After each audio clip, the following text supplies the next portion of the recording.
di tàmbaleel li nga xam ne moom moo nekk nag sababu invité bi tey mais daam question bi nga xam te ni bëgg naa la kaa laaj mu nekk question bu njëkk moo di bés bu yàlla sàkk dañ lay gis ci télé yi di la gis di la dégg ci rajo yi aussi à travers say interventions mais ñu ci gën a bëri say soppe xamuñ Dame Mbodj exactement fan la soqee ko fan mooy ay origine Dame Mbodj boo ñu ko doon waxal lan nga ñuy tontu. waaw loolu day yomb na man maa ngi dëkk ci dëkk bu ndaw boo xam ni mi ngi nekk ci commune bu Géoul mi ngi nekk ci département Kébémer c'est-à-dire entre Kébémer et Louga. dëkk bi mi ngi tudd Kir Diom c'est un petit village foofu la juddoo màgge Géoul. Géoul c'est à 3 kilomètres de Kir Diom toujours dans la même zone actuellement sax sunu maire dëkk xam naa ne daañu am contentieux man ak moom parce que mi ngi lotissé di dugg ba sama village. Parce que commune bi mi ngi yokk baax na waaye nag wërta nangu toolu jàmbur yi te du waxtaan ak nit ñi donc loolu beneen débat la mais foofu laa juddoo ca Ngumba Ngeewul donc jàngee fa ba am sama certificat entrée en sixième jànge ji Kébémer maintenant amee fa sama BFM après dem Louga je suis toujours dans la région lycée Malick Sall bu Louga foofu laa amee sama baccalauréat bi ma paree nag ma dem université Gaston Berger bu Saint-Louis donc ma bokk ci 3e génération voilà parce que balaa université nga baal ma ñëw. D'accord. Université yaa ngi wax lycée Malick Sall bu Louga ñëpp xam nañ ne c'est un lycée d'excellence tey ji boo doon ñëwaat tuuti si lycée d'excellence boobu bu Louga ñi nga fa tasal parce que bëri na ñoo xam ne ni aussi si Louga foofu leen jàngee ak tamit ndax foofu noonu nga amee fibre maanaam syndicale bi ndax fa la juddoo si yow wala ndax judd na balaataa loolu. waaw merci je dois dire nag quand même que fibre syndicale bi xam nga am na tur bu ñu may tuddee boo xam ni ñu bëri pourtant yéen Seneweb gis naa ngeen bind ci un jour je crois ci seen site bi Dame Mbodj sergent le fou. waaw bi ñu def sa portrait. bi ñu def sama portrait voilà. tur bi ñi ma bokkal génération xam nañ tur bi loolu ni ma ko tuddee au CEM Makodou Kange Sall de Kébémer j'étais en classe de 5e jàpp naa ne foofu laa commencé développer sama leadership foofu la ma virus syndicalisme duggee ma nekk en classe de 5e mu am coow bu am sunu classe maître mais prof bi jaay ñu doole imposer ñu benn devoir surprise ma ne waa classe bu leen ko def mu ne moom force lay defee devoir surprise ma grève loo gars yi ba defuñu devoir ñu ñëwaat aussi ci foofu ñu amaat ay lu ñu doon réclamer te pourtant maa ngi nekk classe de 5e mais maa doon taxaw ne gars yi nañ leen sànni xeer 3e yeeg 4e ñu génn parce que boobu ñoom ñun ñoo leen gënoon a të te on était en classe de 5e bi ma ci marqué sax mooy bi nga xam dem nañ ba ca raay ba ak Kébémer taxaw di xeex gendarme yi comme boobu Kébémer bariwul ay gendarme romb ñu woon peut-être 5-6 gendarmes ñu taxaw xeex ak ñoom ba dàq leen sànni leen ci xeer raay bi dañoo grève génn école bi yëpp te ñun 5e bi ñoo génne 3e yeeg 4e yi ba noppi nag daan ni ay wane leen njëkkante dem raay ba parce que xam nañu gendarme yi daan ñëw bi leen njëkkee ci raay bi malheureusement pour eux bi ñu yegsee ñun ñoo leen ëppoon ay armes parce que dañoo yore suñuy xeer di sànni ñoom it ñuy sànni ñuy laalanteeg ñoom ba vraiment amoon na sax ay blessé xeeru raay bi léegi nag bi ñu paree ci loolu nag ñoo xam ne def nañ musiba def nañ lu rëy tey ñu dee léegi nag ñun dirigeants yi ñu dem làq ci benn kër à Kébémer léegi nag ñu nuy wër suñu benn grand moo dem xam fi ñu nekk comme mooy grand yi kat ci université ñëw di nekk ci koñ bi moo ñu daan encadré léegi grand boobu moom moo xamoon fi ñu nekk quoi moom moo dem ni préfet léegi boo yi ngeen di wër man xam naa fi ñu nekk mais dañ may jox garantie que bu ñu génnee ñëw benn problème du am boobu man mii maa ko jiite léegi nag mu ñëw jël si ñu dem préfecture mairie Kébémer préfet ñëw présider réunion pour ñu def réunion pour wut ay solution ci liñ doon ñaxtu foofa sax la ndeysaan principal ba léegi génn àdduna yàlla na ko yàlla yërëm falaa dugg see mu ne sergent le Fou de bu ko jiitee réunion bi du àgg parce que man boobu j'étais très têtu ñeme naa ruux gaynde léegi nag tur woowu moom a topp foofa à l'époque ñu naan Dame Mbodj sergent le Fou foofu daal jàpp naa ni fa la sama leadership lycée Malick Sall ñan nga fa lycée Malick Sall bi ma fa ñëwee maa ngi fa fekk samay grand mooy ñoom Cheikh Yérim Seck ay ñoom Mounirou Sy constitutionnaliste waaw Cheikh Yérim Seck journaliste journaliste bu bàyyi nekk journaliste je crois léegi nee na bàyyi na. waaw léegi jël na retraite voilà ci métier journaliste bi. ñoom ñoo doon samay grand man bi may ñëw ñoom ñi ngi en classe de terminale ma ñëw défier leen parce que dama ñëw fekk leen ñoom grand yi bon voilà ils étaient brillants nag c'est une génération qui était brillante il y avait d'autres le meilleur c'était pas de ñoom ñaar ñooñu c'était Dieye El Mokhtar Aïdara qui est actuellement dans le cabinet de Emmanuel Macron ñoom vraiment ils étaient brillants cette génération là mais ñun aussi on était pas mal c'est-à-dire que génération yooyu vraiment dañu daje ci école bi muy génération yu naqaree jiite même proviseur bi dafa amoon ay jafe-jafe pour vraiment gérer école bi dafa amoon ay leader quoi man bi ma ñëwee ma gis ni ñoom xamata foyer ñi koy jiite mooy ñi nga xam ñoo ëpp envergure voilà et puis c'était des élèves souvent brillants ma ñëw man gis ni seconde yi ñooy gën a bëri xam nga lycée boo yegsee seconde yi ñoo gën a bëri parce que looy gën a dem muy wàññeeku parce que mën nga dem am 6 classes de seconde am par exemple 3 classes de ou 4 classes de première am 2 classes de terminale et cetera donc ñun ñoo gënoon bëri ma gis ni foyer bi ay terminale rek ñoo fa nekk di ñu jiite ma woo seconde yëpp âgé ñun seconde yi kese mën leen gars yi buñ dof suñ nombre bi dafa war a jariñ quelque chose léegi ñoom ñi ngi def seen foyer bi bàyyi ba ñun ñu ñëw di inscrire ñoom avant ñu ñëw defar nañ seen bureau nañ dem yàq li ñuy def ñu dem jaxase affaire léegi ni leen ñun nan reprendre affaire yi ñun dañoo war a copter dañoo war a bokk ñun ca lañ ma dugale man ak sama gars yi ñu bokk ci foyer bi ma bokk ñu jiite waaw ñu impose suñu bopp ñun seconde di utiliser suñu nombre d'accord léegi bi ñu defee loolu foofu aussi vraiment bokkoon naa ci ñi nga xam ñoo fa gënoon a fës ci dañ doon xeex ñooñu après bi ñu demee loolu laa def aussi bi ma demee université Gaston Berger ñoo fekk leen ñu nekk licence ñoom ñooñu parce que ñoom it dama dajewaat ak ñoom université Gaston Berger ñoom Yérim ñu nekk en licence man may doog a yegg si foofu tamit loolu laa defaat mais ñoom foofu sax ñu ci ëpp ñoom intéressé wu leen woon pour ñu jiitu man bi may jeexal ci la génération les plus jeunes ñoom Sonko doog a ñëw ak ñoom ay Birame Souleye oui Sonko maa ko fa jiitu bi may jeexal lay ñëw bu ñu fay fekkante 1 an man bi may def maîtrise yaakaar ne Sonko moo la mag non Sonko est très jeune man bi may def maîtrise ci lay doog a ñëw moom mais sa secret dégg nga lu mu la am yoroo sa secret maanaam lan moo tax daam ñu roog jeune ba léegi non mais man man par là ñu naan dama garder jeune bon c'est vrai que comme on dit boo amee benn hygiène de vie vraiment man ni nga may gis nii c'est bëri naa activité nii mais bu ma paree ci lii maa ngi sama kër nekk ak sama njaboot laq nga ñaata kii non man sama âge man mais am naa actuellement 50 ans macha allah non benn jabar baaxul man li ma gëm mooy c'est vrai que benn jabar laa yore mais loolu du raison bi quoi c'est-à-dire man li ma gëm mooy wax dëgg yàlla war naa am lu ëpp benn soxna loolu moom vraiment dañ ma koy xase sama famille mais wax nañ dëgg jot na nag ma takk benn xale bu ndaw boo xam si day am benn comme nangu nga ko non c'est vrai heure bi war naa maa mën a laaj xale bu ndaw nag wax dëgg yàlla def ko ñaareel boo xam ne nag bu nu yar lay doon parce que nag voilà mais vraiment daal loolu laa dund ci sama jeune j'étais quand même à l'université au niveau de l'assemblée de l'université porte-parole des étudiants ma fay nekk au niveau de la commission sociale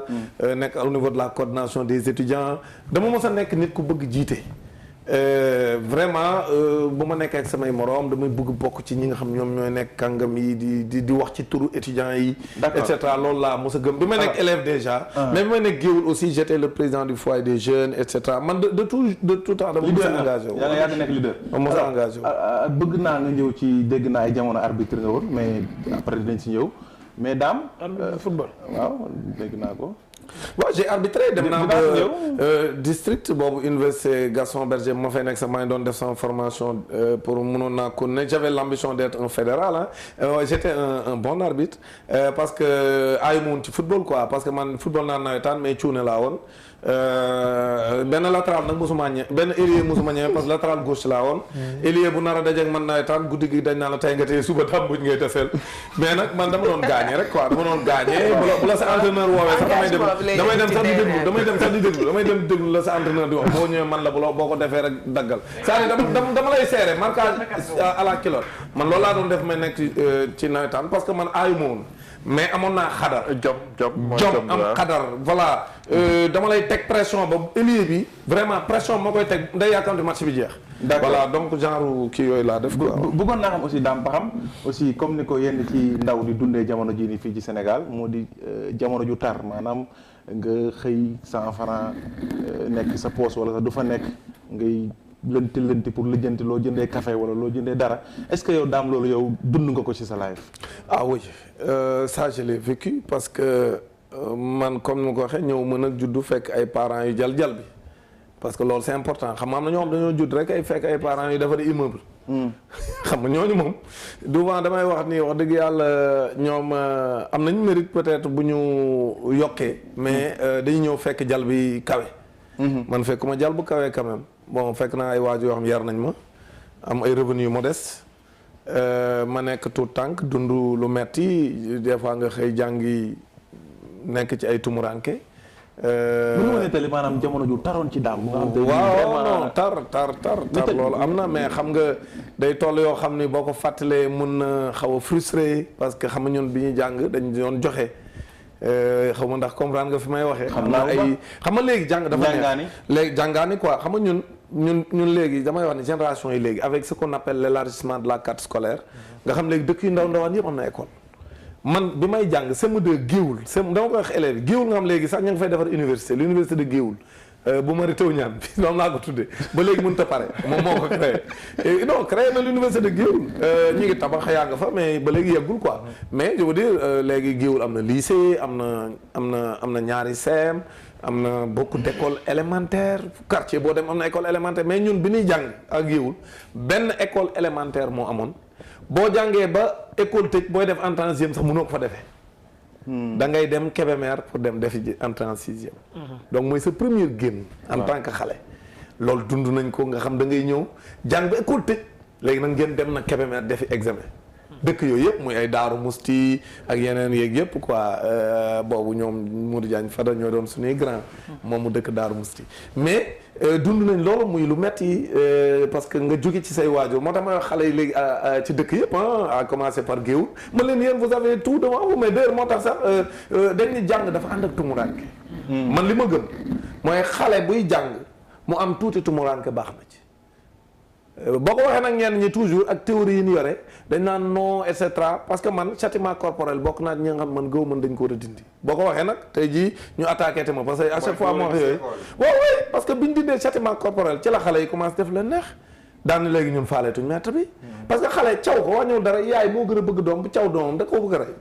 rey ko da ko bëgg mais sa doom def lu kii nga jël yar bu sol caw ko mu yuuxu daw papaam kott ko ñu xam ne loolu day cultiver beneen affaire ci xale bi mais non nga gis benn kuy tubaab doon on frappe pas les enfants non yëpp tubaab la ñun xale da nga koy caw ko ci tànk yi taxul nga gaañ ko mais da ngay bëgg mu xam ni lim def nii waru ko def yaayam bu ko cawee moom mi ko jur mi ko ëmb juróom-ñeenti weer moo gën a bëgg ñëpp mais da koy caw papaam ka bàyyi li ngay dóor xale bi et cetera man mii di wax yow dama koy kaas sama jabar xam exemple ma nga naan non xoolal ma mbóoj rek parce que bu dóoree sama doom damay mer mais en réalité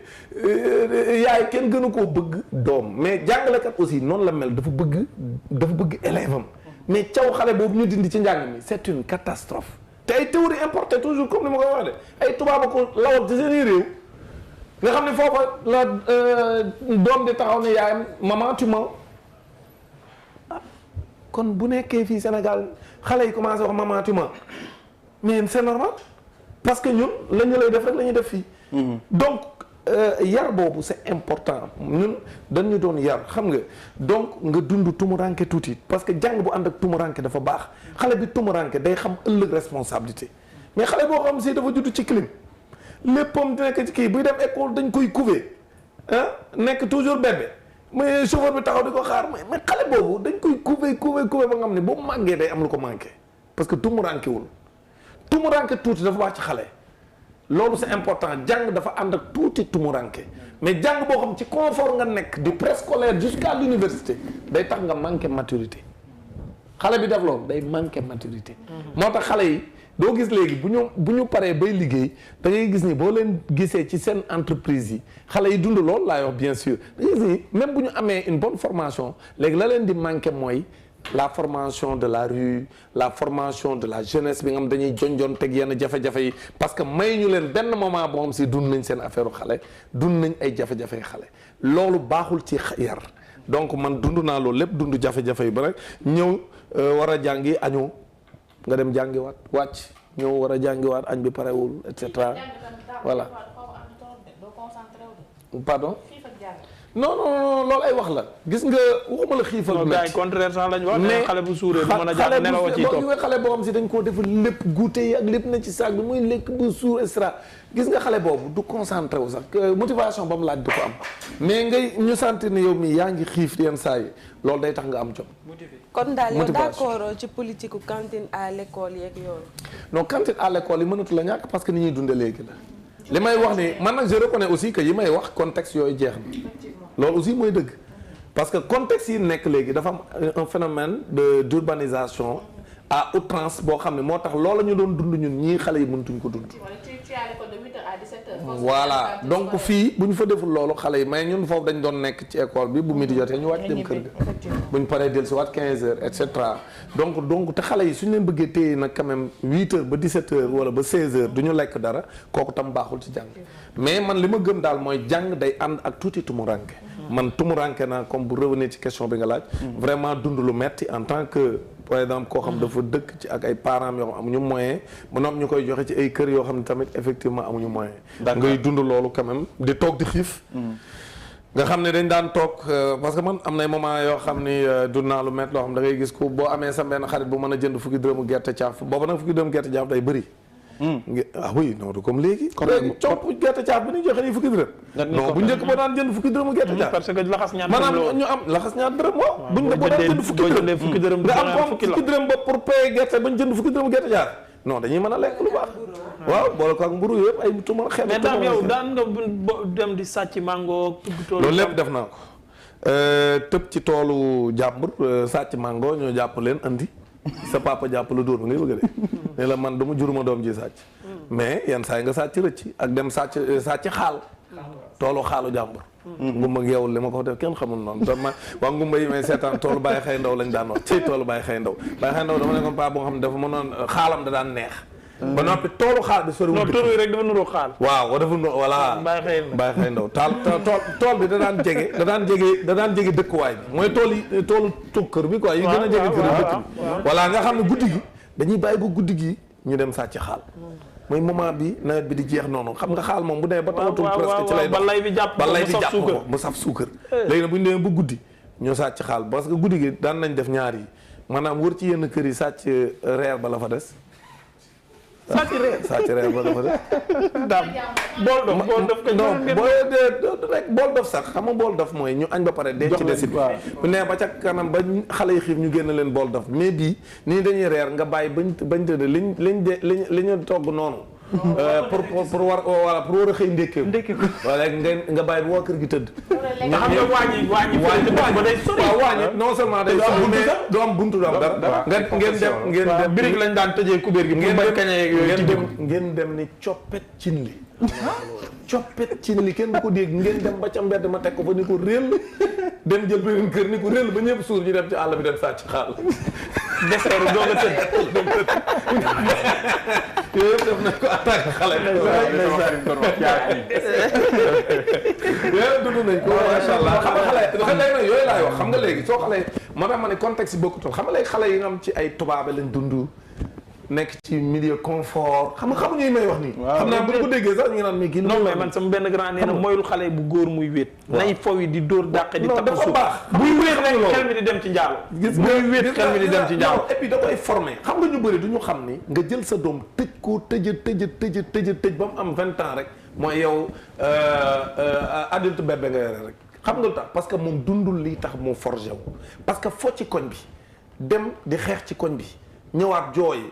gaañu nga ñu fajal ko affaire bi mu demaan ñëw génnaat et cetera di ànd ak ñoom di dem di def ay affaire di football yi di ñëwaat loolu day forger personnalité ci xale bi mais bu fekkee naa xale bi dañ koo tëj kenn du ko bàyyi mu génn fu mu jëm oto baa ngi gaare buy génn mais te famille yooyu moo am ci ay famille yu bëri c'est-à-dire que xale boobu du xam dara léegi nag mën na brillant à l'école bien encadré et cetera am tous les documents xam nga dem ci école def toj ko def ay résultats mais jàng du lool rek. day manqué leneen loo xam ne bu demee ba ci gis nga bu demee ba dans le milieu de l'entreprise da ngay gis koo xam ni il a été très bien formé au Sénégal ba dem jàngi sax bitim réew am ay diplômes yu rëy ñëw mais gis nga boo ko xoolee muy manager da ngay gis am loo ko manqué. parce que réalité yi ko réalité yi day maanaam buy gérer personnel bi. nga xam moom mooy seen kilifa parce que ay diplôme lañ ko joxe. mais da ngay gis ci biir personnel bi da koy am ñu ko gën a ñor. gën ko mun a gérer li muy def pourquoi parce que dañuy am lu mu amul. donc affaire boobu c'est important ci xale quand même pour mu def un cursus comme ça te man loolu moom quand même amoon naa ko mooy vraiment dama dund sama jeunesse à fond. d'accord man dama bëggoon mu dellu si ci benn mbir moo xam ne mos naa dégg benn yoon ñu nettali ko mu di benn vécu du pour yàq émission bi nag. non booy bu dugg foofu. dama bëggoon nga dellu si bu ma sañoon foofu moom. dama bëggoon nga dellu si rek daam nag tey moom sans détour. mais parti boobu damaa bëgg a xam lan la. parti boobu parce que déglu ma. voilà. xaw ma lan waaw mais non c'est une expérience douloureuse. boo xam ne bu ma ko nettalee dinaa yàq plateau bi. te loolu tax non du yàq parce que. non Mohamed il faut nga jàpp ci booy bi dafa ñaan. rek ñoom amee bëgg na ñoo xam. expérience douloureuse rek. c'est-à-dire j'ai perdu un ami. boo xam ne bu ci duggee laaj ma question yi nan la demee dina compliqué. non dama bëggoon rek pour nga wax exactement rek lan moo tax. état boobu su ma sañoon ñu tëb. voilà lan moo gën a tax rek lan moo gën a tax histoire boobu. ba Dame Mbodj ba nu mu toll tey presque 40 wala 50 ans. à chaque fois boo ko déggee rek mu am ful lay toll. mais dina baax également nga waxal nit ñi. véritablement nan la demee aussi. waaw non loolu bu ma ci duggee rek bu ma nettalee rek nee naa la kooku mënu ma ko nettali dem naa États-Unis di def benn interview. ñu laaj ma la gën a metti ci sa àdduna événement boobu laa joxe bi àggale wu ma interview bi ak le journaliste bi doon def émission bi ak man foofu parce que dama ñëw foofu mu tombé woon ak visite à l'époque du président Bush je ne sais pas à l'époque bu doon ñëw au Sénégal. man mu fekk ma foofu may def benn formation ñu ne ko benn sénégalais mi ngi fii presse locale bi après mu ne non daf ma bëgg interroger par rapport ak la visite bi fekk moom ñi ngi waajal pour mu ñëw Sénégal le président des États-Unis donc mais vraiment bi may interroger ba laaj ma xam nga américain ñoom dañuy voilà dañu mën a laaj genre question yooyu li la gën a marqué ci sa àdduna lu la gën a neex foofu ma ca duggee quand même heureusement ca fin émission ba la. daf mujj ñu dagg waaw marqué na ma parce que c'était un événement douloureux nit koo xam ne sa xarit la ngeen dund lu nekk nga toog ba ci àgg rek yàlla arraché ko comme ça ci événement moom yéen a ànd nga vivre son décès en direct kooku dafa diis. accident la accident waaw bu ma expliquer vraiment maintenant moo tax man su may laaj ñu laaj ma bi ma gën a neex moo ma gënal parce que boobu dafa marqué vraiment mu metti lool ci sama dund. waaw mu metti lool sama dund bu ma ko nettalee du ma dem donc alors que am naa nag lu ma gën a neex sama dund loo xam ne suñ ma ko laajee aussi loolu damay am plaisir wax ci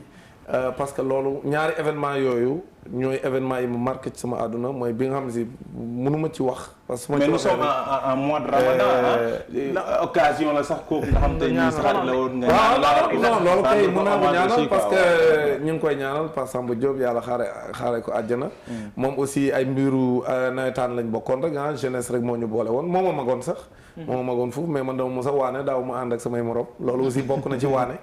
man ñi ma doon àndal souvent ñoo may mag am na benn moment nag ànd naa ak samay morom bi may nekk à l'école élémentaire ak yooyu ba bi may nekk au lycée may ànd ak samay morom mais à part de l'université ñi ma doon àndal ñoo ma doon mag. ban souvenir ngay garder ci moom ba léegi. waaw mais nit ku mën a tooñ. saboté vraiment mbalakkat la woon sympathique mbalak waaw bu nekkoon fii ñëpp di reetaan mu reetaan loo ñëpp et cetera un type sympathique vraiment formidable waaw donc loolu moo tax. Son décès a touché tout le monde. C'était brutal. C'était très brutal mais décès kay c'était en 2001. waaw voilà donc loolu voilà boobu fekk na vraiment maa ngi université Gaston Berger mais vraiment non boobu génn naa université sax boobu pare naa université Gaston Berger mais vraiment c'était un événement douloureux man sama àdduna bokk na ci parce que perdre naa être bu nekk comme on dit quoi. xam nga boo demee ba perdre say frère perdre sa papa. te ba léegi bu ñu la laajee nga gis ne dese ba léegi la gën a laal kon xam nga ne laal na la. parce que waajur xam nga dara gënu ko foor. mais. dese bi ni mu amee la quoi xam nga nekk nit ki ba mu jàgg rek affaire mu bett la comme ça. surtout ngeen doon waajal ay activités ensemble veille activité bu mag pour rassembler les jeunes d'un jumelage qu'on avait Koki Sakal Darou Moussi Géoul un jumelage quadripartite qu'on avait à l'époque ñu dem di ko waajal war ko organiser waaw la veille mu décédé le matin sax am na ñoo xam bi ñuy jógee seen dëkk di ñëw ci jumelage bi yëguñu ne décédé na parce que ci guddi gi la décès bi am donc jour bi ñuy ubbi jumelage bi ñu nga xam dañuy ñëw ak seen bus yi bi ñu yegg si téléphone waaw boobu téléphone mel comme léegi voilà c'est ça donc ñu bëri ñëw nañ ba yegg si yëguñu ni décès bi am na waaw donc parce que nit ñi taluñu woon sax parce que tellement le décès a choqué les gens donc vraiment événement bu ma diis la ci sama dund mais àdduna comme on dit ku nekk am nga loo xam dina la laal ci sa àdduna quand même quoi loo koy yóbbante en direct fa mu nekk jamono ji nii waaw da ko wax ne ko ñun ñu ngi am yaakaar ci moom ndaxte nit ku baax la woon servir la jeunesse de Géoul jël jeunesse am yëpp jox ko Géoul nekkoon nit ku baax yàggoon bëgg rassembler tout le monde lu mu am bokk ak ñëpp buntu këram la ñëpp doon daje te pourtant amul woon dara lu extraordinaire daanaka da doon def ay liggéey yoo xam ni dana ci mën a yore njabootam mais du woon mën a yore lu extraordinaire mais amoon relation ak tout le monde kenn mënu la wax ni kii noonam tellement il était formidable avec les jeunes mais man moo ma remplacé en tant que président du foyer des jeunes de Géoul man maa ko nekkoon bi ma ko joxee jox ko flambeau bi mu nekk ci mandat bi war a organiser nag fekk man organiser woon naa bi ma koy yore moom aussi mu war a organiser après mon mandat malheureusement yàlla doxal loolu mais ñi ngi koy ñaanal yàlla xaare ko àjjana vraiment fa mu tëdd gënal ko fi mu jógee mais comme ni ñu ko waxee am nañ yaakaar si moom mais am naa événement nag comme toujours gars yi dañuy wax ci bi la gën a neex mais bi ma gën a neex quand même man moo may gënal toujours ma si wax parce que bi ma gën a neex mooy man dama gëm solidarité bi ñu doon wax sànq ma nekk à Oussouye di jàngale nekk un jeune professeur à Oussouye nekk le patron des professeurs d'anglais d'Oussouye comme ni ma koy waxee ñu wàññil ma sax samay heure pour may mun encadrer les profs d'anglais loolu laa demee woon Oussouye man ma fay dem bi ma yegsee ma am un élève qui était brillant qui s'appelait Émile Théodore Diatta mu nekk sama classe brillant mais ma toog ci ak gis muy absenté lu bëri di feebar quoi ma jege ko parce que jàngalekat dëgg day jege élève ma jege ko waxtaan ak moom mu ne ma moom parce que moom mi ngi doon jóge ci village boo xam ne du comme ñun suñu zone bi dans ce milieu là c'est pas évident nga am kër goo nekk ñoom dañ doon dajaloo ci benn kër boo xam ne souvent parfois sax day nekk kër gu àggul guñ leen aal wala dara ñoom villageois yi dëkk benn dëkk yu ñëw di jàng ci dëkk ville bi fi ñu tuddee ville quoi parce que aussi damay wax toujours ne ville rurale la mooy njàngaan yi rek yaa bu ñu ñëwee dañuy bokk nag léegi kër gi ñoom ñëpp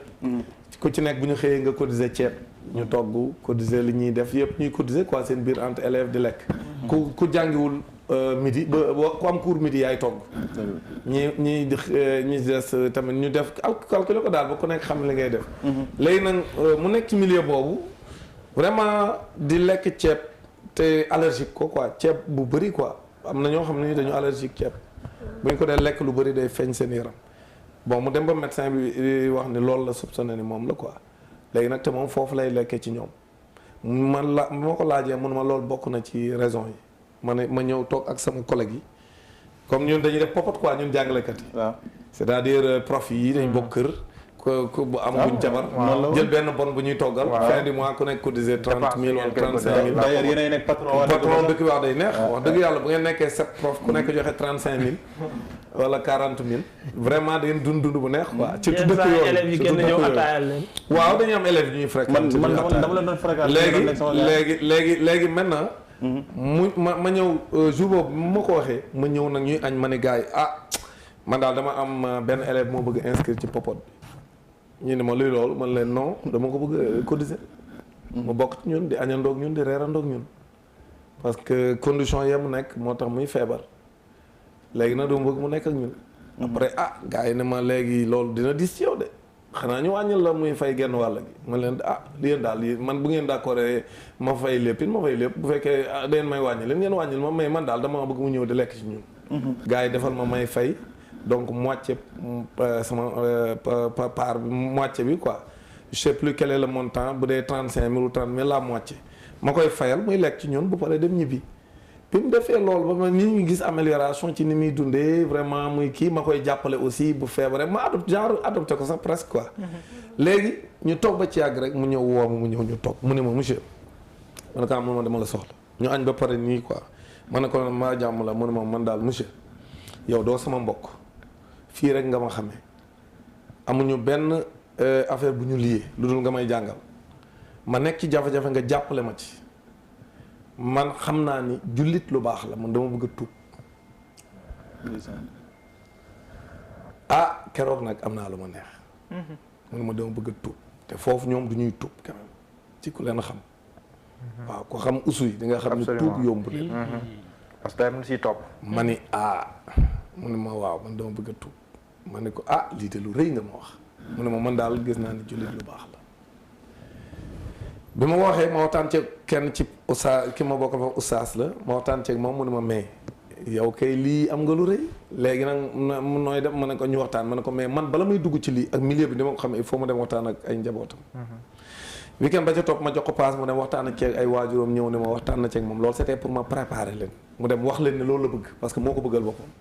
mu ñëw rendre ma compte ne ma nee nañ d'accord nañ ay waajur mooy village am quoi man ma d'accord nañ ma ne ko waaw c'était la première fois ma fanaan ci village parce que zone boobu zone de guerre la aussi il faut que nit ñi nangu ko daaw ma dama doon limiter samay déplacement ma ne yàlla rek a fi ne jour boobu laa mos a fanaan ci village ma ànd ak moom ñu dem ci village am ci zone boo xam zone de guerre la ma dem village am ñu doog reer ba pare ma fanaan fa c'était un samedi ma toog famille bi yëpp ñu waxtaan man leen lim leen wax lan ngeen ko ci wax parce que ñëw na ni ma d'accord ngeen ci ñu ni ñoom amuñ ci benn problème parce que am nañ seen sœur bu ne Gambie di sëy ak jullit kon dérangé wu leen mën na nekk mën na tuub ma ne ko man leen kon comme jox ngeen ko ci ndigal alhamdulilah léegi nag man ma xëy ñibbi moom ci ngoon gi sax la ñëw rejoindre à Oussouye lundi mardi mercredi jeudi ma waxtaan ceeg sama gars yi après ma dem seeti imaamu dëkk bi bi ma demee waxtaan ak moom mu ne yée am nga lu rëy tuub ma ne ko waaw mun ma Mbodj kon fi nga jaar ak moom rëy na mun ma léegi nag kon oustaz bii nga àndal oustaz Gaye mi ngi may dégg léegi mi ngi à Saint-Louis comme professeur d'arabe mu ne comme mooy def waxtaan yi avant heure jumaa bi mu ne moom xam-xamam doy nañu comme defal na ko charte tuub yi mu laaj ko mu ne ko non defal naa ko charte tuub yi ba pare après mu ne ma kon nag léegi siiwal gee des suba ci jumaa ji bu ngeen di ñëw na ngeen ànd pour ñu siiwal ko keroog mu ko fàtte mu ko après koor la woon après korité yére korité bi ma soloon mbasin bu jaune bi mu ko fàtte mu moom laa jël may ko moom laa ko jox mu sol ko ñu ànd dem julli ci ñu yegg si ñu taxaw julli ba pare oustaz ni man sasoo naa di ko jàngal nu muy jullee sasoo naa jàngal ko charte julli yeeg yëpp ak nu muy jàppeeg nu muy def yëpp mais nag en attendant day ànd ak ñun di julli même bu mënta wax dara léegi nag bu ñuy julli ñun ñëpp sàppe mu ànd ak ñun ci biir kër gi quoi comme ñun dañ daan jullee ci biir kër gi oustaz jiite mu koy jàngal et cetera mais jour boobu vraiment ñu siiwal ko imaam woote bi ñu jullee pare na ñëpp xaar ñu ñëw présenté ko nit ñi ne islam am na gan maa ngi moom ñu ànd jóg jéggi nit ñi dem ba ci imaam jour boobu nag jour bu rëy la ci man anam moom yéen a ngi waaw ñëw na def ci maîtrise am ba léegi mi ngi jàngale moom tam xam nga man dama ko influence xam naa professeur d'anglais donc vraiment waaw wax dëgg yàlla après imaam laaj ko ndax da ngay soppi sa tur mu ne ko waaw dama bëgg a tudd Malick boobu waxtaanuma ceeg moom ci loolu parce que comme Oustaz ne moom du charte ci tuub nga changer sa tur ak yooyu donc vraiment loolu quand même man pour man événement la boo xam ni kon daam nitu àjjana la macha allah macha allah loolu marqué na waaw loolu moom quand même mooy yow ambassadeur de l'islam daam nitu àjjana d'accord alors daam léegi nag ñu dugg ci question d'actualité bu fekkee amoon nañ ay question yu ngeen bëgg a sànni daama waaw man bëggoon naa mu wax ma ci relation am ak ay waajuram surtout waajur bu góor xam nga waajur bu góor comme ni nga waxee léegi ci ki nga fexe woon ba mu dugg ci l'islam mais waajur bu góor souvent dafay am influence bu mag ci doom bu góor noo doon nekkee ak moom ak lan la tekk ci yow surtout ci jamono yi fi nga toll ci réew mi te fekkeewu ko waaw sama waajuru góor moom daf ma marqué parce que sama papa maa ngi wax waa géewul mën nañ ma seede parce que dama ni jamono ji moom képp ku fi wax lu dëgg nit ñi ña nga dëkkal ñooy wax ni kii li muy wax amul waa ngu ma geew li may seetaan xam nañ ni Abdou Jamboj sama papa dafa nekkoon nitu rigueur da daan toog ci digg këram polygame la woon nag kenn rek ci sunu grand yi moo ko ci nuru carrément nekk polygame ci niveau bi mu nekk woon polygame parce que moom bëri woon nay soxna ñeenti soxna mais da daan toog ci digg këram d'abord polygamie boobu comme ni mu koy wuteeg parce que soxna yi léegi ñoom seen polygamie li ñu gëm mooy ne ku ne nekk ci appartement loolu man sama jabar day wax ne loolu du polygamie tàppet la góor bu amee fit dëgg mu ne bu takkee jabar da leen di boole sama jabar moom mooy tooña loolu quoi danaa ma non bàyyi leen seen i ngeen da leen war a ñeme bu ngeen dee takk kay boole leen jabar yi bu ngeen amee doom yoo xamante miinante waaye ku ne nekk ci appartement am loolu du polygamie donc xam naa ñi moom daan ci wax lu ñu xalaat après non ne ko moytu du ragal